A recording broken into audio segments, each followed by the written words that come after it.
আসসালামু আলাইকুম রহমতুল্লাহি ওবরকাতুহু। সম্মানিত দর্শক, আজকের যে শিরোনাম অতি আশ্চর্য একটি শিরোনাম, আপনাদের অনেকের কাছে এটি অসম্ভব বলে মনে হতে পারে। আমি ইতিহাস থেকে অন্তত বেশ কয়েকটি গুরুত্বপূর্ণ উদাহরণ দিয়ে আজকের যে শিরোনাম সেই শিরোনামটির যথার্থতা প্রমাণের চেষ্টা করব। ডক্টর মোহাম্মদ ইউনূসের সঙ্গে শেখ হাসিনার কি আসলে আগামীতে কোনো সম্পর্ক হতে পারে কি পারে না, এগুলো একটা প্রশ্ন।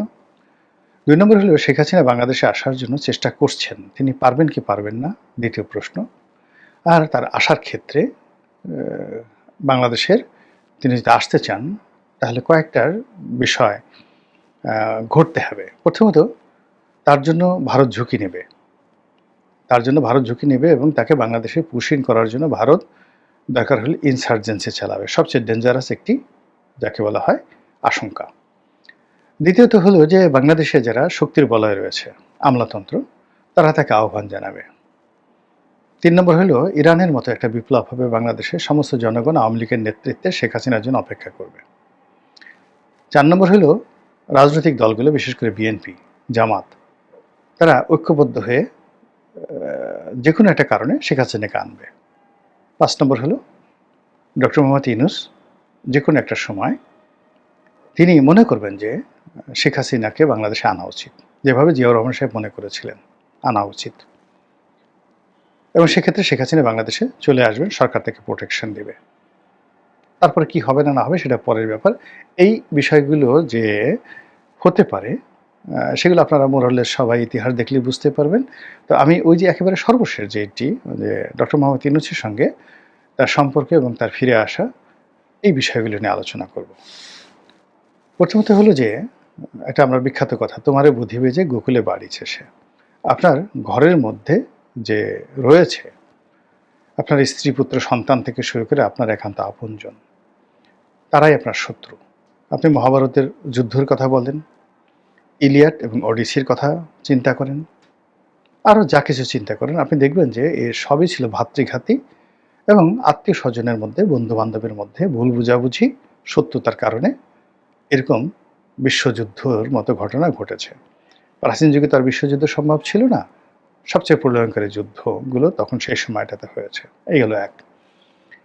২ নম্বর হলো যে মানুষের জীবনে সবচেয়ে আশ্চর্যজনকভাবে পৃথিবীর সবচেয়ে যত বড় মানুষ, মানে লেদু কেদু ধলা নয়, সাধারণ মানুষ নয়, আলেকজান্ডারের মতো মানুষ বা আরও অনেক বড় মানুষ, তারা যে কর্মগুলো করেছেন সেখানে তাদের জীবন যারা বাঁচিয়েছেন, দেখা গেল যে সবচেয়ে তাদের যে ডেড এনিমি, শত্রু, সেই শত্রু তাদেরকে বাঁচিয়েছে, শত্রু তাদেরকে মারেনি।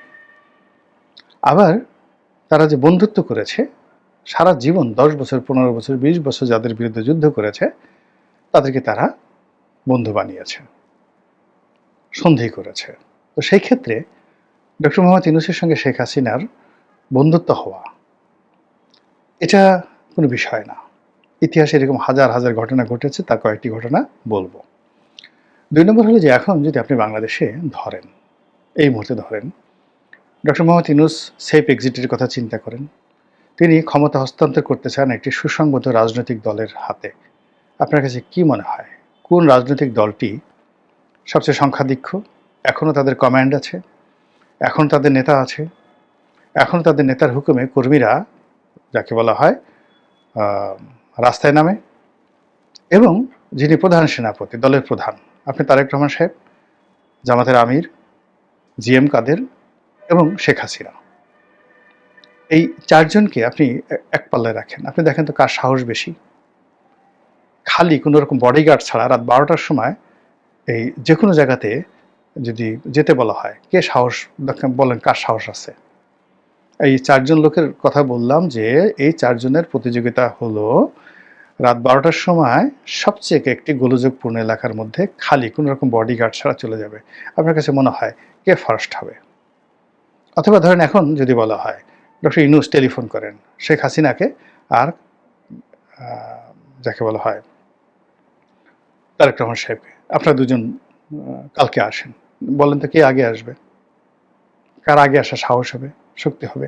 মানে এই জিনিসগুলো আমরা চিন্তা ভাবনা করলে কিন্তু আমরা অনেক কিছু সমাধান দেখতে পাই। কাজেই এই যে শিরোনাম দিয়েছি এটা নিয়ে আর বেশি কিছু আলাপ আলোচনা করার দরকার নাই। বিকজ এই ধরনের আলাপ আলোচনা মানে অনেকের ধৈর্যহারা হতে পারে, অনেকে রাগ করতে পারেন, অনেকে ভুল বুঝতে পারেন। আমি শুধু ইতিহাসের কাহিনী বলে যাই যে সবচেয়ে বড় যে শত্রু, সেই শত্রুর দ্বারাই সবচেয়ে বেশি মিত্রতা হয়েছে এবং আপনজনের সাথে কিভাবে ঘরের শত্রু বিভীষণ হয়েছে আপনারা সেই কাহিনী বলতে পারেন। এখন ডক্টর মোহাম্মদ ইউনূস যে পর্যায়ে আছেন, তিনি যাদেরকে বিশ্বাস করেছিলেন তারা সবাই তার সাথে বেইমানি করেছে। তিনি নিজে কি করেছেন আমি ওটা সমালোচনা করব না, কিন্তু ডক্টর মোহাম্মদ ইউনূস যাদেরকে বিশ্বাস করেছিলেন প্রত্যেকটা লোক তার সাথে বেইমানি করেছে। এক। ২ নম্বর হলো ডক্টর মোহাম্মদ ইউনূস যাদেরকে মনে করেছিলেন দে ক্যান ডু বেটার, তারা ভালো করতে পারবে শেখ হাসিনার মন্ত্রী এমপি চেয়ে, তারা কেউ ভালো করেনি। শেখ হাসিনার মন্ত্রী এমপি যা করছে মানে তারা তো গিয়ে বাথরুমে গিয়ে বা মল ত্যাগ করতে, এরা এখন ঘরের মধ্যে জাস্ট নিজেদের কাপড় জাঙ্গিয়াতে তারা মল ত্যাগ করে। আর সেই মল ত্যাগ করার পরিষ্কার করার জন্য আবার দায়িত্ব কাদেরকে দেওয়া হয় বা কাকে দেওয়া হয় এটা আমি বলতে পারবো না। কেউ বুঝতে পারেন ব্যাপারটা কী অবস্থায় ঘটছে। তো সেখান থেকে তো একটা ভদ্রলোক একটা আশ্রয় চাইবে যে আমাকে সেভ করা হোক, আমাকে সাহায্য করা হোক, আমাকে স্কোপ দেওয়া হোক। সেই স্কোপ তাকে কে দিতে পারে বলেন তো? সে এই বাংলাদেশে এখন যারা যারা আছে তিনি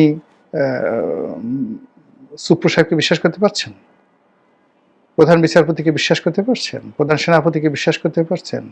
ক্যাবিনেট সচিব যিনি আছেন তাকে বিশ্বাস করতে পারছেন? পুলিশের আইজিকে বিশ্বাস করতে পারছেন? স্বরাষ্ট্রমন্ত্রী উপদেষ্টা তাকে বিশ্বাস করতে পারছেন? আসিফ নজরুলকে বিশ্বাস করতে পারছেন? তাহলে এই লোকটা কিভাবে আছে? সে কি বেকুব লোক নাকি? সে তো লেবেন চুষ খায় না। উনি তো যাকে বলা হয় সেই চুইংগাম খান না, তিনি রীতিমতো যা খান করে টাকার উপর সারা জীবন শুয়ে থেকেছেন। তো যারা টাকা উপার্জন করে তাদের মতো হিসেবি মানুষ আর নেই। ব্যাংকের লোক খুব হিসেবি লোক। ফলে তিনি এই যে এখানে বসে বসে একেবারে গণনা করতেছেন, হিসাব করতেছেন কি করিলে কি হয়। এই প্রসঙ্গ বাদ, এখন ইতিহাসের ঘটনায় যাই। যেমন ধরুন প্রথমেই বলি আলেকজান্ডারের কথা। আলেকজান্ডারের সাথে যুদ্ধ হলো কার? ক্ষত্রিয় বীর পুরু ভারতবর্ষে, বিশাল যুদ্ধ। ভারতের কেউ তার সামনে দাঁড়াতে সাহসই পায়নি। তিনি আসতেছেন এই কথা শোনার সঙ্গে সঙ্গেই তার খেকে খুশি করার জন্য নিজেদের রাজকন্যা, দাসদাসী, হাতি ঘোড়া, সোনা তার দরবারে পাঠানো শুরু করল। একজন মাত্র মানুষ তার বিরুদ্ধে রুখে দাঁড়ালেন, তিনি হলেন পুরু, ক্ষত্রিয় বংশের একজন বীর রাজা। তো সেই ঝিলাম নদীর তীরে যুদ্ধ হলো। যুদ্ধে পুরু সংগতিকারী পরাজিত হলেন, তাকে শিকল পরিয়ে নেওয়া হলো সামনে। আলেকজান্ডার খুব আশ্চর্য হয়ে তাকে দেখলেন যে এতদিন যুদ্ধ করলাম, কেউ আমার সামনে এভাবে সরাসরি ফেস টু ফেস যুদ্ধ করেনি। এমনকি তিনি যে পারস্যে যুদ্ধ করে এসছেন সেখানেও দারায়ুস, তৃতীয় দারায়ুস তার সাথে সরাসরি যুদ্ধ করেনি, গেরিলা যুদ্ধ করেছেন। আর এই ভদ্রলোক পুরো ব্যাটেল ফিল্ডে ফেস টু ফেস আমার সঙ্গে যুদ্ধ করেছেন। তো তিনি খুব অবাক বিস্ময়ে তার দিকে তাকিয়েছিলেন যে বীর তো বীরকে বুঝে, কাপুরুষ কাপুরুষকে চিনে, চোর চোরকে চিনে, চোরটা চোরটাকে চিনে, এটা দুনিয়ার নিয়ম। তো আলেকজান্ডার বীর চিনতে পেরেছেন। তিনি তার দিকে মুগ্ধ দৃষ্টিতে তাকিয়ে তাকে বললেন যে আপনি আমার কাছ থেকে কেমন ব্যবহার আশা করেন? তো তিনি বললেন যে আপনি একজন রাজা, আমিও একজন রাজা। একজন রাজার কাছ থেকে একজন রাজা যেমন ব্যবহার আশা করে আমি তেমন ব্যবহার আশা করি। এক কথায় কেল্লা ফতে। সঙ্গে সঙ্গে তাকে তিনি মুক্তি দিলেন, চেয়ার দিলেন, বসতে দিলেন, তার রাজ্য ফিরিয়ে দিলেন এবং তার সঙ্গে তার একটা বন্ধুত্ব হয়ে গেল। এই গেল অবস্থা। মহাভারতের যুদ্ধ, পাণ্ডব এবং কৌরব তাদের মধ্যে যুদ্ধ হলো। সব মানুষ, লক্ষ লক্ষ মানুষ মারা গেল, শুধুমাত্র অল্প কয়েকজন বেঁচে ছিল। এবং যারা বেঁচে ছিলেন তারা মানে ওই যুদ্ধের উদ্যোক্তা। পরবর্তীতে দেখা গেল তাদের মধ্যে মিল হয়ে গেল, তাদের মধ্যে মিল হলো, কিন্তু ইতিমধ্যে সব সৈন্য সামন্ত সব শেষ। এ হলো মহাভারতের যুদ্ধের শেষ কাহিনী। এরকম একটা অবস্থা। ভারতের গিয়াসউদ্দিন বলবনের কথা বলি। গিয়াসউদ্দিন বলবনের সন্তান বোখরা খান বাংলাদেশে আসলেন, বিদ্রোহ করে বসলেন পিতার বিরুদ্ধে। বলবন আসলেন তার সাথে যুদ্ধ করার জন্য এবং পরবর্তীতে তিনি যুদ্ধ না করে সন্তানের সাথে সন্ধি করলেন, সন্তানকে ছেড়ে দিলেন। এই গেল এক। আবার বুকরা খানের ছেলে কায়কোবাদ, তিনি দিল্লি সিংহাসনে বসলেন এবং তিনিও পিতার বিরুদ্ধে যুদ্ধ করলেন। মানে বাংলাদেশে যে বুকরা খান ছিলেন তার বিরুদ্ধে তিনি যুদ্ধ ঘোষণা করলেন দিল্লির সুলতান, একটা বাচ্চা ছেলে। পিতা পুত্রের মিল হলো, খাতির হয়ে গেল।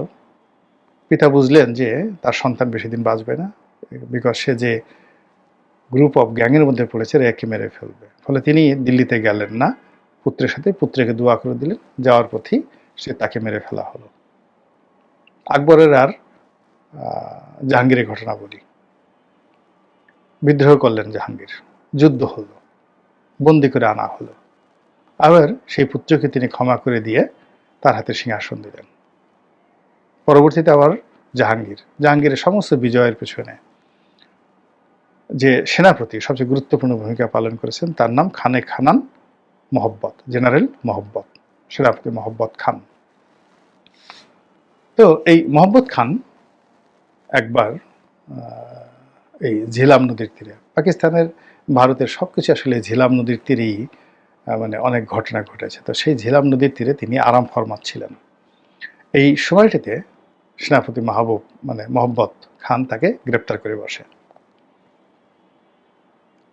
বসে, কিন্তু তারপরও সে জাহাঙ্গীরকে মারেনি, জাহাঙ্গীরকে বাঁচিয়ে রেখেছিল এবং জাহাঙ্গীর তার সঙ্গে সন্ধি করেছিল। সন্ধি করার পরেও মোহব্বত খানকে পদচ্যুত করেনি, তাদের মধ্যে বন্ধুত্ব হয়েছে। এই হলো ইতিহাস। তো কাজেই অতীতে যদি আপনি বিএনপি এবং আওয়ামী লীগের মধ্যে শত্রুতা চিন্তা করেন, আপনি যদি জিয়াউর রহমান সাহেবের সঙ্গে শেখ হাসিনার শত্রুতা চিন্তা করেন, এরশাদের সঙ্গে বেগম জিয়ার শত্রুতা চিন্তা করেন, যেখানে ধরে নেওয়া হয় যে শহীদ প্রেসিডেন্ট জিয়াউর রহমানের হত্যাকাণ্ডের সঙ্গে এরশাদ সরাসরি জড়িত, আবুল মঞ্জুরকে দিয়ে তিনি এই কাজ করিয়েছেন, সেখানে সেই এরশাদের সাথে বন্ধুত্ব করার জন্য তার বাসায় কি তারেক রহমান সাহেব যাননি? এরশাদকে দলে ভিড়াতে চাননি? এরশাদকে কি রাষ্ট্রপতি বানিয়ে তারা সেই নিজেরা মানে প্রধানমন্ত্রী হবেন এই চেষ্টা বেগম জিয়া করেননি? এটা হয়েছে, রাজনীতিতে এটা হয়েছে। আওয়ামী লীগের সঙ্গে জামাতেরই বন্ধুত্ব হয়নি ৮৬ সনে, হয়েছে ৯৬ সনে হয়েছে। ভবিষ্যতে হতে অসুবিধাটা কি বলেন? বিএনপির সঙ্গে আওয়ামী লীগের কি বন্ধুত্ব হয়নি? বহুবার হয়েছে, ভবিষ্যতেও হতে পারে। সেক্ষেত্রে যদি আপনি আওয়ামী লীগ বিএনপির সমস্যা দেখেন, বিএনপি জামাতের সমস্যা দেখেন, বিএনপি